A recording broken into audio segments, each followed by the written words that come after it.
Morning light fell across the kitchen table. Grace Ward sat with her tea and a small list on a torn sheet of paper. Bread, soap, bank. She read the word bank twice. The letters looked heavy. She felt a slow ache in her chest, the kind that comes when you know something is wrong, but you hope, just for a second, that it is not. Her son Mark arrived early, smiling too fast. "Ready, Mom? It's just routine," he said. His voice was soft, kind on the surface. His eyes were not. They moved over the counters, the keys, the mail. His wife, Kayla, followed behind him with a folder pressed tight to her side. "We'll get you all set," Kayla said. "Less stress, one signature and done." Grace folded her list. She stood up slowly. "Let me get my sweater," she said. In the bedroom, she opened a small wooden box. Inside was her late husband's tie pin. A tiny dot sat in the center where a gem should be. Beneath it, a thin wire. The pin was a recorder. She had bought it after hard nights of worry and one quiet meeting at the bank with a manager who listened. She pinned it to her collar with careful hands. She checked her purse, wallet, ID, a plain envelope with 4 words written on a card inside. She took a long breath. She moved back to the living room. Mark grabbed the house keys before she could. "I'll drive," he said. He held the door open but did not step aside. Kayla smiled. "We'll be back before lunch." In the car, the air smelled like a strong new scent. Mark had sprayed something to cover the stale odor of fast food. The radio played low. He talked about the weather, about a sale at the hardware store, about how banks make things too hard for older people. "We're just helping, Mom," he said. "You taught me to take care of family." Grace watched the road. Trees passed, bending in the wind. She thought about the years when Mark was small and ran across the same street with a baseball glove and a laugh that echoed. The memory broke her heart a little. She did not speak. She saved her breath. At a red light, Kayla flipped the folder open and angled it toward Grace. Lines of print covered the pages. "These are the forms," she said. "They put everything under one roof. So simple." She tapped a page. "Here. Initial here. It just means they can talk to me if the bank needs anything." Grace looked at the spot Kayla tapped. She saw the words "Power of Attorney" in bold letters above. She did not point to them. She did not argue. She closed the folder with one finger and handed it back. The bank branch sat on a corner of the small town road. Glass windows, bright signs, a row of potted plants at the door. People went in and out with quiet faces. Mark parked close to the entrance.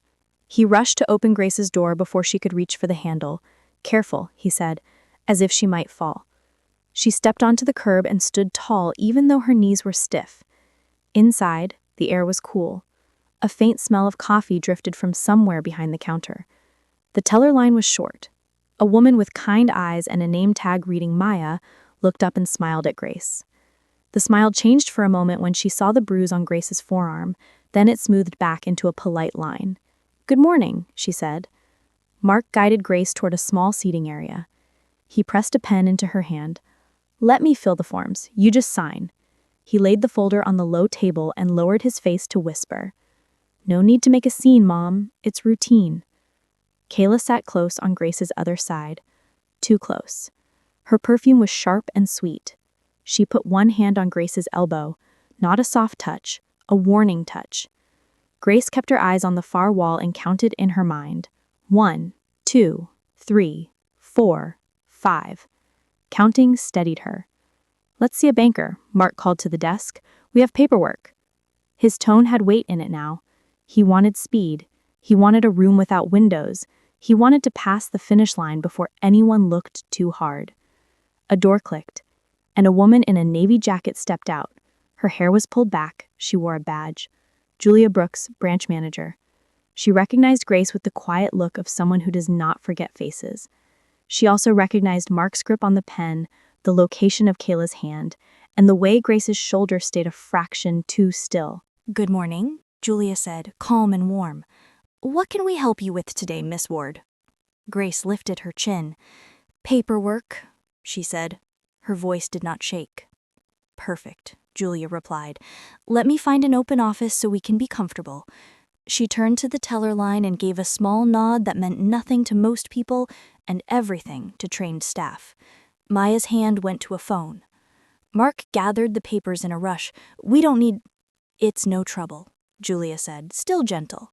We like to review documents in private so we can answer questions. She led the way, no hurry in her steps. The carpet muffled sound. The office she chose had a glass wall and a door that closed with a light click. Inside sat 2 chairs and a small table. A white noise machine hummed in the corner. A small camera blinked slowly near the ceiling. Grace took the chair where she could see the door and the hallway beyond it. Mark sat across from her, bouncing one knee. Kayla pressed in on Grace's side, folding the folder open again, finger pointing again. Here, she said, initials go fast when you don't overthink. Julia took a seat at the edge of the table. She did not reach for the pen.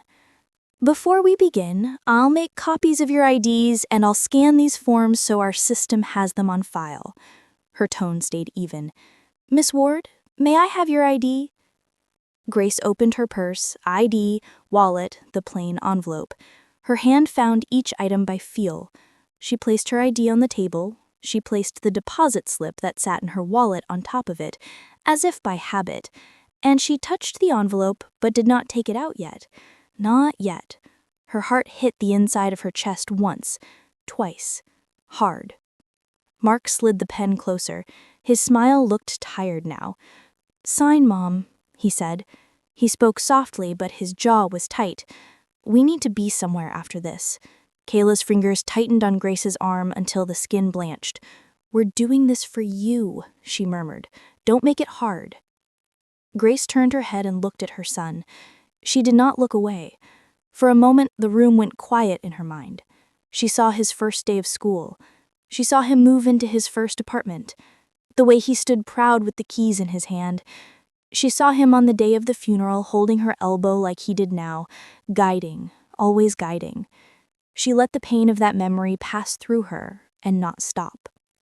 I will read first, she said. Simple words, not loud. A line she could stand on. Julia nodded, as if that was the only correct answer. Of course. Mark laughed once short. Mom, it's all standard. We talked about this. Grace put the pen down. She reached again into her purse. Her fingers closed around the envelope. She felt the weight of the small card inside. 4 words, not a speech, not a fight. A call for help. She drew the envelope out and slid it beneath the deposit slip with a smooth motion. No drama, no pause. Here are my documents, she said to Julia. Her eyes met Julia's and held for a second longer than normal. Just long enough to say, I trust you. Just long enough to say, please see me. The white noise machine hummed. The camera blinked slowly. Outside the glass wall, Maya looked over from the counter with the same calm face and the same changed eyes. Grace breathed in. The pen lay quiet on the table, its tip pointed away from her. The clock on the wall ticked once. The day kept moving, but Grace had planted her feet. The visit might be called routine, but nothing about this moment was small. It was the line between who decides and who obeys. It was the space where a quiet woman chose not to be pushed. Julia picked up the stack with steady hands. I'll make copies, she said. Her tone was light, like this was normal. She slid Grace's ID and the deposit slip into a clear sleeve. The plain envelope lay between them. Julia did not look at it yet. She stood, smiled once at the group, and walked to the copier outside the office. The hallway was short. The copier hummed. Julia lifted the sleeve and let the envelope fall into her palm. She opened it under the lid, quick and neat. 4 words were printed in block letters on a small card. Help. Under duress. She felt the air change inside her chest. She did not show it on her face. She put the card back, closed the sleeve, and pressed the green button. Paper slid out. She took 1 copy for the file and 1 for her pocket. On her way back, she stopped at the teller line for half a second. Water for the office, please, she told Mia. It sounded like a small request. Mia heard more in it. She reached for 2 paper cups, and with the other hand pressed the alert on her keyboard that quietly notified the guard. Near the entrance, the guard lifted his eyes. He did not move fast. He moved like someone who had done this before and would do it right. Julia returned to the office and set a cup in front of Grace. "Here you go." She placed the copies on the table and smiled at Mark and Kayla. "Thank you for your patience." Mark leaned forward. "Great, so we can sign now?" "In a moment," Julia said. She turned the white noise machine up one notch. She placed a small recorder on the table and slid a sheet across. "We record document reviews for accuracy. It protects everyone. Do I have your consent to record?" Kayla's mouth twitched. "Is that necessary?" "It's our standard," Julia said. Calm, steady, she pressed the red dot. The light glowed. Mark tapped the folder. "We just need to consolidate her accounts and set me as the point person. I already explained it to Mom." Julia nodded. "I'll ask Miss Ward a few questions in her own words, then we'll go line by line." She turned to Grace with warm, direct eyes. "Miss Ward, can you tell me what these forms will do?" Grace touched the edge of the table. Her voice was even. "They will give my son control over my money and my house," she said. She did not look at Mark. Mark shifted. "That's not how— Mom, you're making it sound—" Julia held up a hand, polite but firm. "I'll come to you in a moment." She opened the folder. "Who prepared these documents?" Kayla answered too fast. "A mobile notary did. It's all standard." Julia read the stamp on the first page and let her eyes pass over the spacing and the seal. The font was off, the seal was smudged. She did not react. "And do you have your own attorney, Miss Ward?" "No," Grace said softly. Mark smiled like he was helping. "She doesn't need one. It's routine." "Understood," Julia said. She stood again, took 2 steps to the glass wall, and looked out as if checking the line. Maya met her eyes and gave the small nod that meant message received. Near the door, the guard turned the small key in the top latch that controlled the front. It clicked. Customers could leave, but no one new would enter. The branch went a shade quieter, like a room holding its breath. Julia came back and sat. She folded her hands. "Before we continue, I need to verify the power of attorney with the notary office and with our legal team. That can take a few minutes." She smiled toward the lobby. "In the meantime, I'd like to confirm some account details with Miss Ward in private. It's part of our Know Your Customer rules. Would you mind waiting in the lobby? I'll call you right back in." Mark blinked, then laughed like it was a joke. "She's hard of hearing. I'll help." Julia's tone did not change. "For KYC, I must speak to the account holder alone." She glanced at the guard, who took 1 step closer to the door. "It won't be long." Kayla's fingers tightened on Grace's arm, then let go. "Fine," she said, voice bright. "We'll be right outside." Mark stood slowly, keeping his eyes on Grace as if he could make her move by will alone. He placed both hands on the back of the chair and bent down close. "Don't make this messy. We have plans today." The recorder and Grace's pen caught every word. Grace kept her gaze on Julia. She did not blink. The door closed. The white noise hummed. The room felt bigger without Mark and Kayla in it. Julia gave it a beat as if letting the air settle. She leaned forward, elbows on the table, voice low and kind.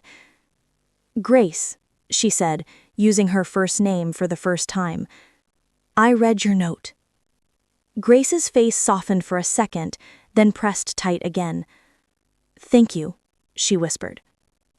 "I'm going to ask you 3 questions. You can answer yes or no, or tell me more. 1. Are you being pressured to sign documents you don't want to sign?" Yes. Do you understand that these forms would give Mark control to move your money and your home without you? Yes. 3. Do you feel safe at home with Mark and Kayla visiting you? Grace stared at her hands. Her thumbnail had a pale ridge at the edge. "No," she said. "Thank you," Julia said. She did not rush. "We will help. I'm calling our legal team now. I will also call the police for a welfare check and adult protective services because that is required when we see signs of elder financial abuse." She paused. "Do you want us to contact someone you trust? A friend or family member who is not here?" "My older son, Ben. Do you have his number?" Grace did.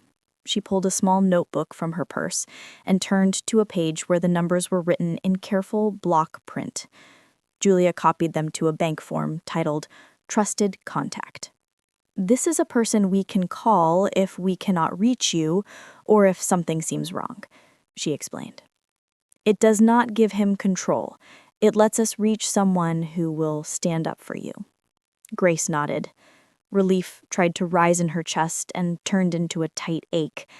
"Please call him," she said. "I will," Julia said. She stood and went to the phone on the credenza. She dialed a direct line to the bank's regional compliance desk. Her words were simple and exact. "This is Julia Brooks at River Street Branch. I have a senior customer, Ms. Grace Ward, with suspected undue influence by her son and daughter-in-law. Possible forged POA. I am initiating an in-branch hold and requesting law enforcement and APS.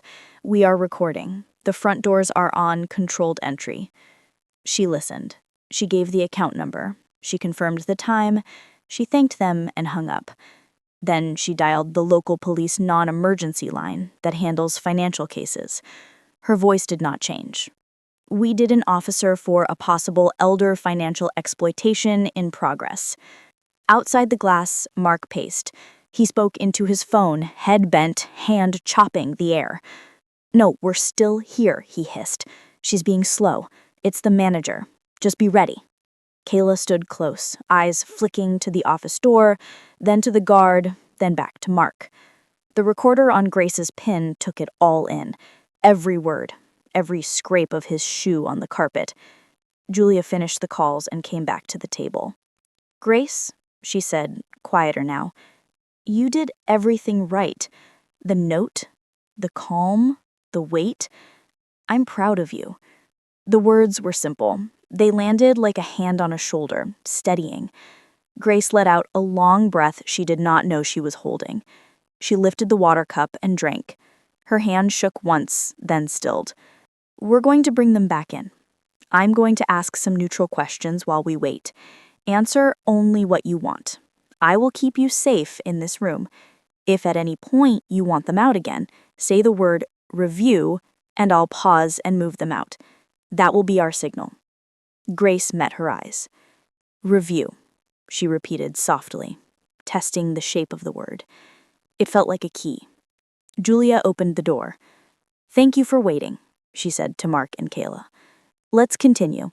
Legal is reviewing the documents now. I have a few standard questions." Mark strode in, dropped into the chair like he was reclaiming space. Kayla sat closer to Grace than before, a thin smile on her face. The guard stayed within sight of the class. "Who completed the notary?" Julia asked, pen poised. "Name and contact, please." "Rick. Mobile notary. He was recommended. Fast guy." "Do you have his card?" Mark patted his pockets and looked at Kayla. She dug in her purse and pulled out a wrinkled card with a first name and a phone number typed crooked. Julia took it and placed it on the table without comment. "And what is the reason for consolidating today?" "Efficiency," Kayla said too quickly. "Grace gets confused with bills. We just want to help." Grace looked at the paperwork in front of her. The words swam for a second and settled. She placed her hands flat on the table and kept them there like anchors. Julia nodded. She wrote the words stated next to Kayla's sentence. Not confirmed. It was a small thing. It mattered. Her eyes flicked to Grace. A question there. Grace shook her head the faintest amount. Julia looked back at the papers. Outside, the door latch gave a soft click as the guard checked it again. The branch was quiet. The clock hand moved over the 12 and started down the other side. Somewhere far away, a siren rose. Not loud yet, a thin line of sound drawing closer through the town streets. Mark leaned in and dropped his voice. "Can we move this along?" he said. "We have an appointment after this." "We will proceed as soon as legal clears the documents," Julius said. She met his eyes and did not look away. "Until then, nothing is signed." Grace kept breathing in a slow, even rhythm. The recorder sat cold against her collarbone. The water cup left a ring on the table. She placed the pen beside it. Tip still capped. She felt the change in the room, even if Mark did not. The visit had shifted. The part where she was led was over. The part where she was heard had begun. The siren grew louder, then faded as a patrol car stopped outside. The guard glanced toward the door and nodded to Julia. She kept her face calm. She turned the page and asked one more neutral question, as if nothing had changed. A soft knock came. Julia opened the office door halfway. 2 officers stood there. One was a woman with a neat bun and a small notebook. The other was tall, with kind eyes. Julia spoke in a low voice. "Thank you for coming. Possible elder financial abuse. We're recording in here." The officers stepped in. "I'm Officer Ramirez," the tall one said. "This is Officer Chin. We're going to speak with everyone one at a time. No one is under arrest at this moment. We just need to understand what's happening." Mark leaned back and tried to laugh. "What's happening is a family errand. We don't need police." Officer Ramirez did not look at him first. He looked at Grace. "Ma'am, are you okay?" Grace folded her hands in her lap. "I am now," she said. Officer Chin's eyes went to the pale marks on Grace's arm. "How did you get that bruise?" Kayla crossed her legs and answered for Grace. "She bruises easily. She bumped a chair." Grace kept her voice even. "She squeezed me." Silence sat in the room for a beat. The recorder light glowed red. The white noise machine hummed. Out in the lobby, customers spoke in quiet tones. The branch held its breath. Officer Ramirez nodded once. "We'll separate for statements. Ms. Ward, I'll talk with you and Manager Brooks here. Mr. Carter, Mrs. Carter, please step to the chairs outside. An officer will remain with you." Mark rose slowly. His jaw worked. He bent close to Grace as he passed. "Don't do this," he whispered. "We're family." The recorder at Grace's collarbone caught the hiss of his breath. When the door closed, the room felt lighter. Officer Ramirez pulled a chair closer to Grace and sat. Officer Chin stood near the glass with a clear view of the hallway. Julia stayed at the table, hands folded. "Miss Ward, do you want to be here today?" "No." "Did someone pressure you to sign papers you do not understand?" "Yes." "Who?" "My son Mark, his wife Kayla." "Have they taken your mail?" "Yes. They collect it first. They tell me what to sign. They say I will be put in a care home if I refuse." Julia listened without interrupting. She took a slow breath and let it out as if guiding the room back to steady ground. Officer Ramirez's voice was soft.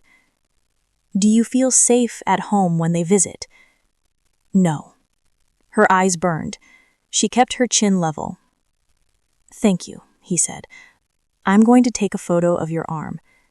He used a small camera, asked permission, and clicked a close, clear picture. He noted the date and time. "Do you have any proof of pressure? Notes, recordings, witnesses?"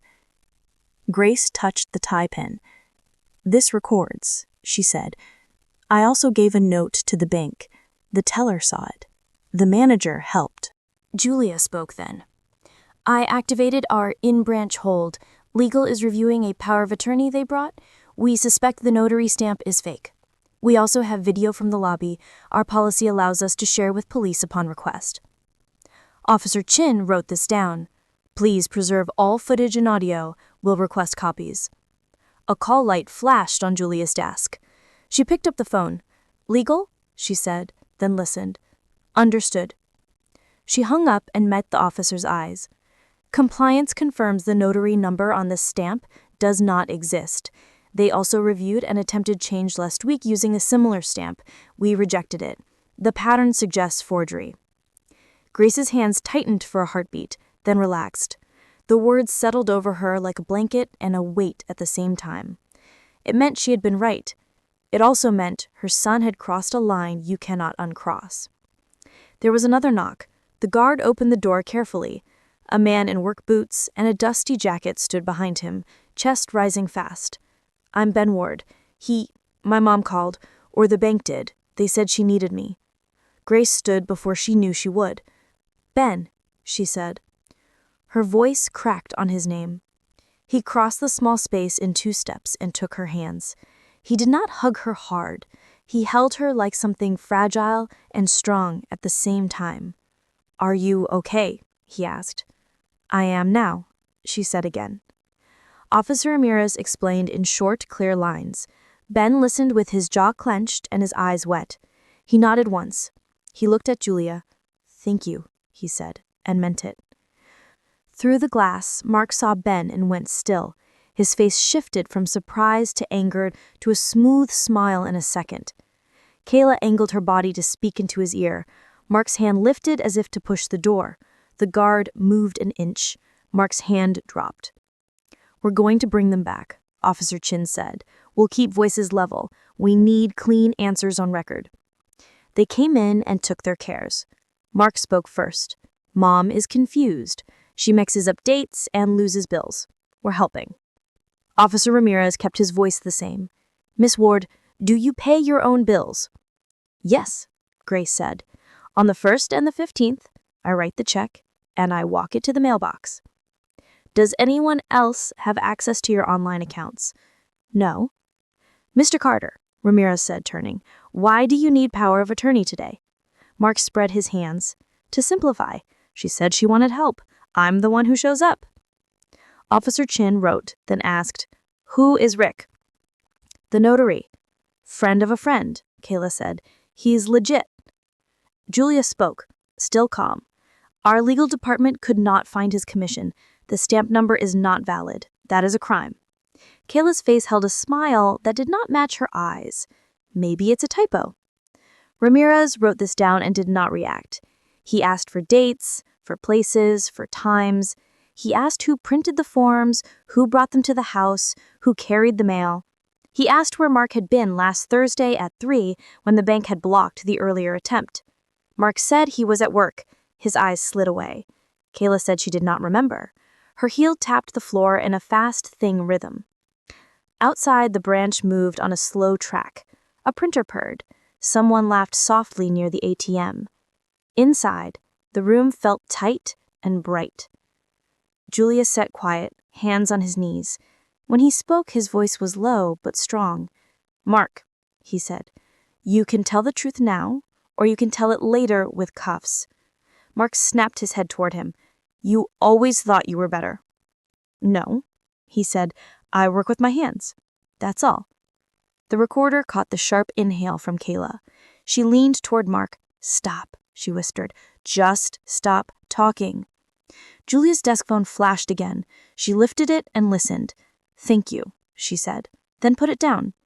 The bank has placed a temporary hold on any changes to Miss Ward's accounts pending the outcome of this review. She said, as of now, no funds will move, no titles will change, nothing will be signed. Mark's patience shattered. He pushed his chair back so hard it scraped the floor. You can't tell us what to do, he said, voice writhing. This is family. Officer Ramirez stood. He did not raise his voice. Sit down, sir, he said. Mark sat. The room steadied. Julia looked at Grace. Would you like a short break? She asked.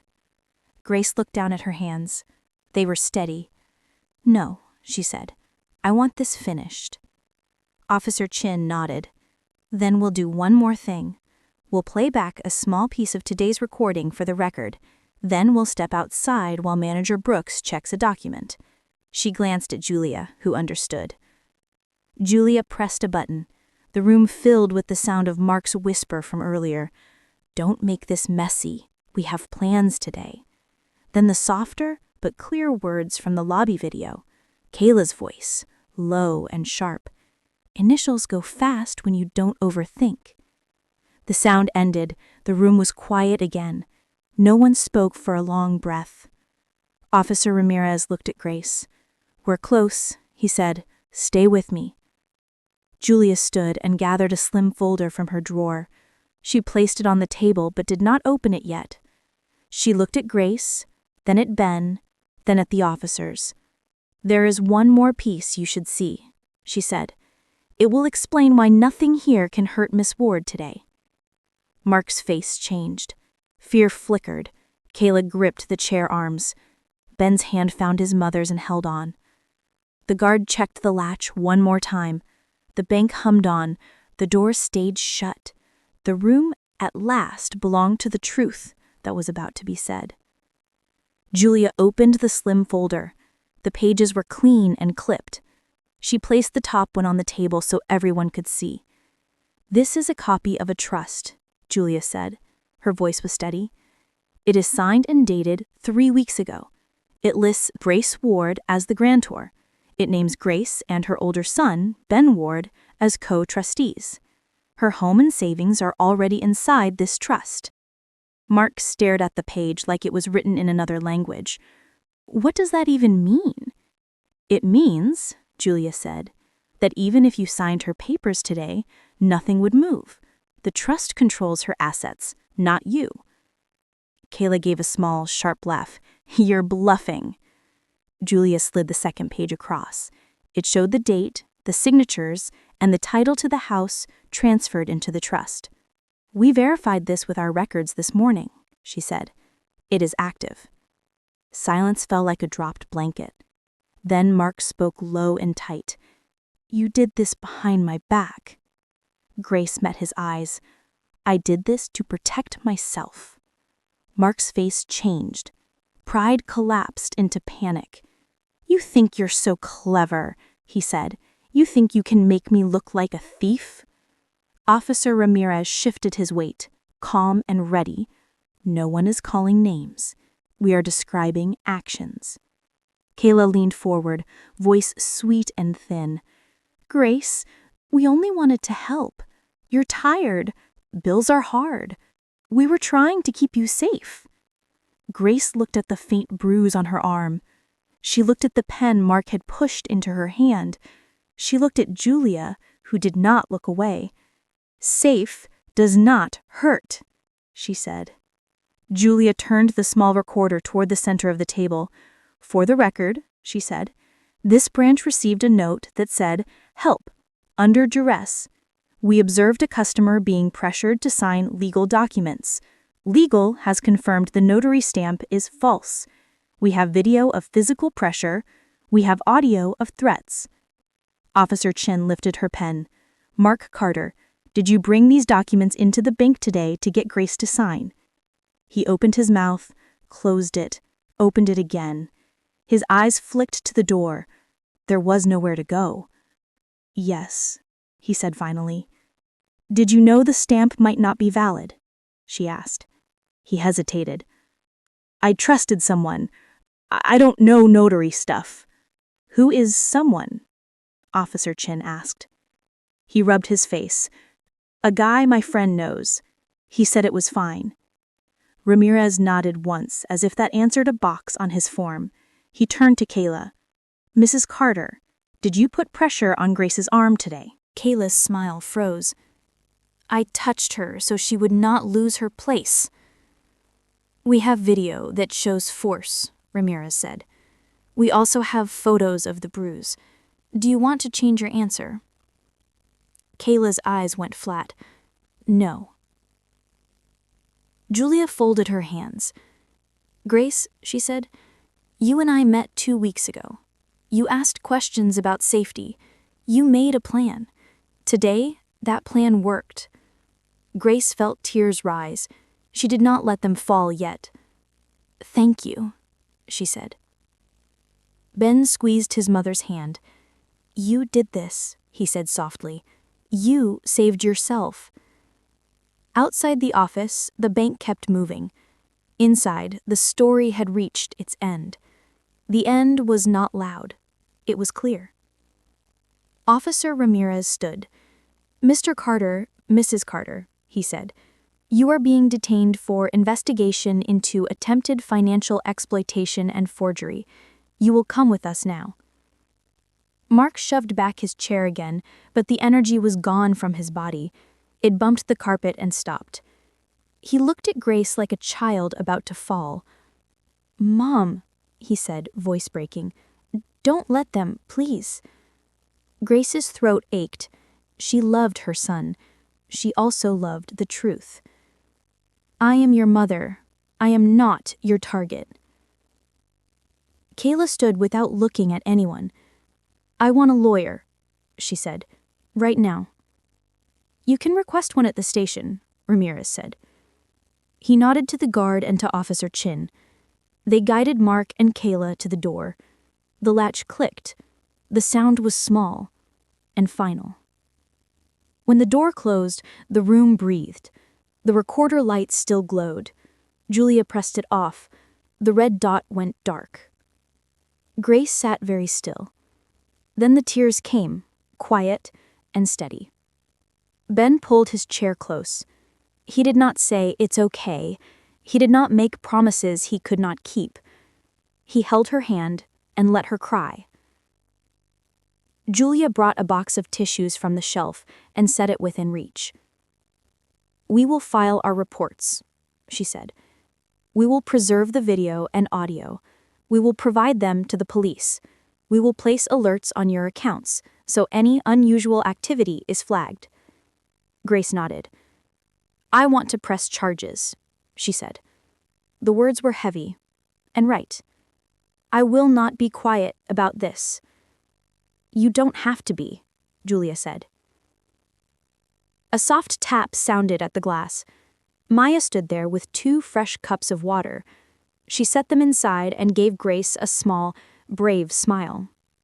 Grace smiled back. It felt like the first time her face had done that today without effort.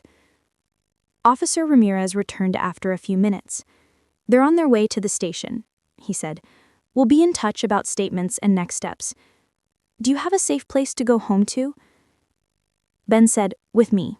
I'll change the locks today. She won't be alone. Ramirez nodded. Good, he said. He handed Grace a card. If they contact you, call this number. If anyone shows up at the house, call 911. We'll add patrol checks for a few days. They left. The office felt larger again. Julia gathered the copies and the trust papers and placed them in a neat stack for Grace to take. Do you want me to walk you out? She asked. Yes, Grace said. They moved through the lobby. People looked up and then looked away, kind in the way strangers are when they know something hard just happened. At the door, the guard unlocked the latch and held it open. Warm air touched Grace's face. She stepped out into the afternoon. Ben drove. The radio was off. The town rolled by like a calm river. At a light, Ben spoke. Mom, he said, I should have seen it sooner. Grace shook her head. You see it now, she said. At the house, Ben took out his tool bag and went to the front door. He changed the locks with clean, sure movements. He installed a small camera above the porch. He wrote down a list. Stop mail forwarding, new phone passcode, no unannounced visits. Grace made tea. The kettle sang. The sound filled the kitchen like a gentle bell. They sat at the table, the same table where the day had started, with a small list and a heavy word. Grace took out a piece of paper. She wrote in slow print. Mark, I love you. I want you to get help, but you cannot come to my house. You cannot touch my money. You cannot decide for me. If you change, we can talk. If you try to take from me again, I will call the police again." She folded the letter and set it aside. She drank her tea. Her hands were steady. Evening light reached across the kitchen floor. Ben checked the new locks a final time. The house felt different. Not new, not untouched, but safe. Grace stood at the sink and looked out at the small garden she and her late husband had planted years ago. The wind moved the leaves. She thought of the word that started the day: routine. She smiled once at the lie of that word. Today had not been routine. Today had been a choice. She turned off the lights and walked to the living room. The house was quiet but not empty. It was hers. It would remain hers. Let us know in the comments where you are watching from. Please subscribe to the channel Her Side of the Story. Thanks for watching.